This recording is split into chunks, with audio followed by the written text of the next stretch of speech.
In the US, federal officials have uncovered an extraordinary fraud involving Somali immigrants that it seems state officials were too scared to call out. Dozens of Somalis in Minnesota have been arrested, accused of stealing government aid meant to feed children during the COVID pandemic. Many have been convicted. And the main prosecutor says we're talking potentially billions of dollars. President Donald Trump reacted with language about Somalis in America that have caused more outrage. I don't want them in our country. Their country's no good for a reason. Their country stinks, and we don't want them in our country. I'm going to go the wrong way if we keep taking in garbage into our country. And it's not just this COVID aid that was stolen. The head of the US Centers for Medicare and Medicaid Services, Dr. Mehmet Oz, the health guru, says more frauds have since been discovered, again often involving Somalis. And like Donald Trump, he blames Minnesota Governor Tim Walz, the Democrats' former nominee for vice president, for covering it up. Governor Walz and the state's other Democrats rely on Somali votes to get elected, so they decided to look the other way because they were afraid of, quote-unquote, political backlash. Don't take my word for it. That's what a Somali-American fraud investigator told the New York Times.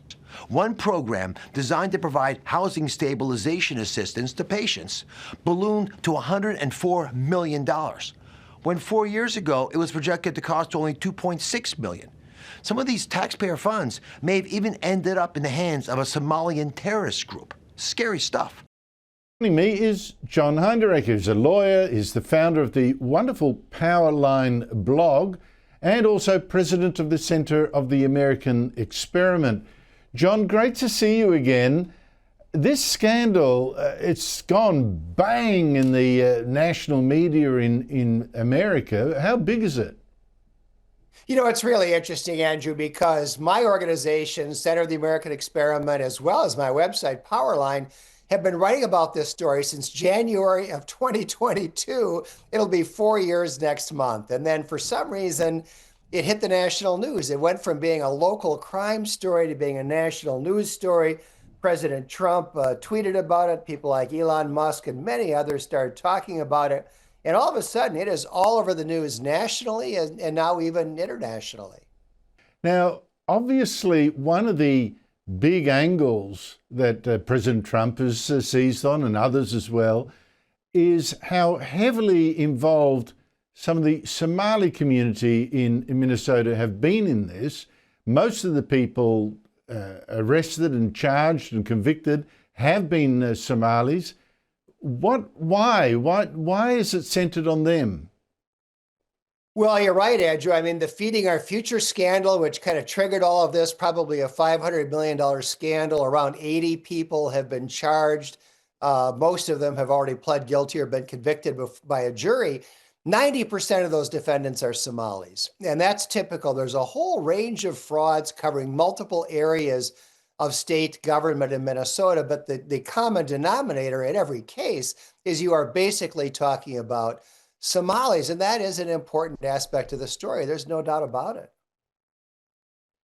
Is the reason for that, I mean, you know, it's mind-boggling, this level of involvement of a relatively new immigrant community in that state. Is it that, I don't know, they come from a low-trust society and from Africa where, and they feel, you know, it's every man for himself. If there's free money, grab it. Is it the fact that the state government, the state governor didn't seem to be that keen to make much of it, given how tight a little voting bloc the Somali community was or is? I think both of those things are true, Andrew. I think these people come from a country that really doesn't even function. They don't really have a functioning government. Corruption is near universal. And I think when some of these people realize that if you send an invoice to the state government here in Minnesota, they'll just pay it, you know, no questions asked. It's unbelievable. And I can imagine some of these people thinking, wow, this is fantastic. And they made off with many, many, many millions of dollars. And I think the legislative auditor in Minnesota did an investigation, wrote a very good report. It laid out the facts. It also addressed the question, why did it happen? And she concluded that a big part of the explanation is the culture in these Minnesota state agencies. There was no sense that we're guardians of the taxpayers' dollars. We're supposed to make sure that this money is being spent for good, legitimate purposes. Their attitude seemed to be, I'm here to write checks. Anybody who wants a check, I'll write them a check, because giving people money is just fundamentally a good thing. That seemed to be the attitude. And so it's kind of a perfect storm of a very incompetent state government with that kind of liberal orientation and a group of people who just couldn't believe their good fortune when they realized how easy it is to steal money here. But was there also a factor that, like we've seen in the cover-ups for so many years, the scandalous cover-ups in Britain of the immigrant rape gangs, of a fear of seeming racist by calling it out? I mean, that's certainly the allegation that Donald Trump is making against Governor Tim Walz.